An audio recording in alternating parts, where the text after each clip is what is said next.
Hi and welcome back to the channel. Last video we saw about Thirunavukkarasar's life in his previous birth when he was Saint Vagisar.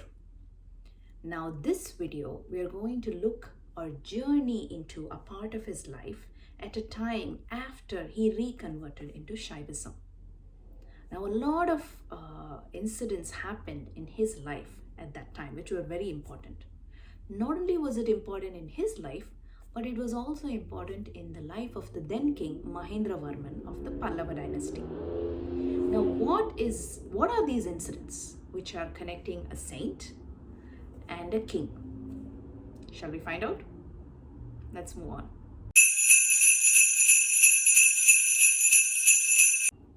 Now, let's travel to the time when Thirunavukkarasar was actually called Dharmasena, a very scholarly Jain monk. He was afflicted by a severe stomach pain, and none of the best doctors or healers could help him. But ultimately, after days of pain, it was Lord Shiva who was able to cure him. For details about that story, check on the link below. Now, after Lord Shiva helped him, he started singing the praise of Lord Shiva, and everyone around got to know that he has reconverted into Shaivism. Word got around and reached the Jain monks who lived in the monastery. Although they knew him, they weren't very happy with what happened. Because if a senior monk converts like that from one religion to another, then there will be a lot of others who will follow him. They didn't want that to happen. And so they decided to expose him as a fraud with the help of the king. Now, at the outset, I want to mention that all religions, preach compassion and humanity.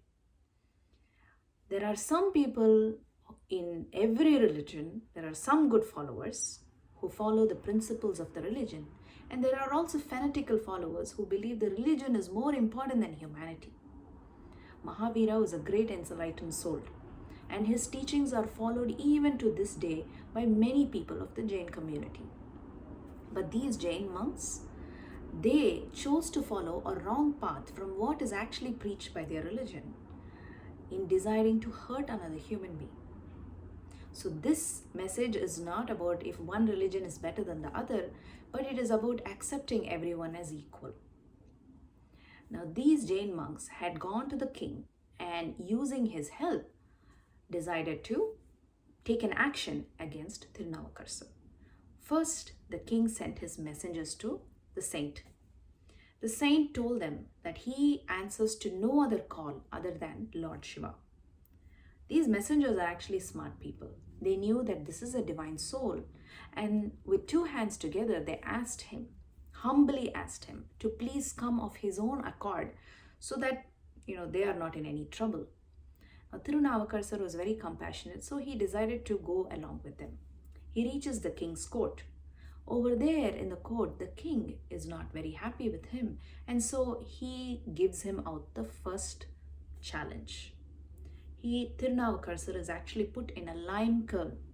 It's an oven, and he is shut in that oven. Now, once he is in, the people leave him and they come off. They go after 7 days and open the kiln. It's an oven, right? So they open the oven and they are shocked, surprised, and bewildered to find him walking out of the kiln as if nothing happened to him. The temperature inside is so high, but he managed to escape just by singing songs of devotion. Now the next test. They managed to give him a cup of poison, which when he drinks, miraculously becomes a cup of nectar. And so the saint comes out of this challenge also alive. Now the third one is even worse. The saint was buried under the ground up to his neck, and the royal elephant was made to charge at him. This elephant comes all the way close to him. The moment it nears him, it stops, because Thirunavukkarasar at that time was singing a very divine song. The elephant stops, does a U-turn and goes back and tries to trample the people who set it on him.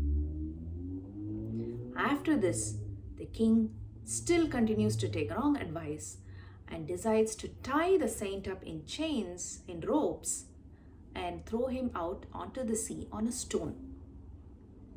It is said that Thirunavukkarasar invokes the powerful mantra called Om Namah Shivaya. And with that, the ropes actually let him free. Even that is fine. The stone, which is supposed to sink, starts floating in the sea. And it floats and floats and then comes and near a shore. This town today is called Tirupadiripuliyur. It is near the Kadlur district. The people of the town welcome this great soul, and from there he travels to his original town, which is Tiruvadigai. The king hears of this and he is stunned because everything impossible has happened. He rushes to Tiruvadigai and falls at the feet of Thirunavukkarasar and begs for forgiveness. It's not for Thirunavukkarasar to forgive, it's Lord Shiva who's forgiving. And so out of compassion, he lets go. Mahendravarman then actually embraces Shaivism too. Now, Mahendravarman is a very good ruler. He was a great administrator. He loved his people. He grew arts. And in fact, today's Mahabalipuram, in close to Chennai, comes from his son. And so he was a very good ruler. He just followed wrong advice for some time, but he corrected it later. Now again, this is not to put down anyone or any religion, but it is about saying you have to have sincere devotion. If your devotion is sincere, it will take you, it will cover you even during times of distress.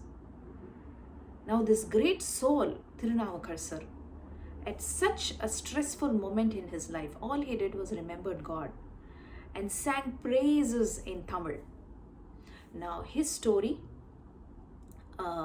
he lived only till 81 years. But his songs and the incidents in his life inspire so many of us even today.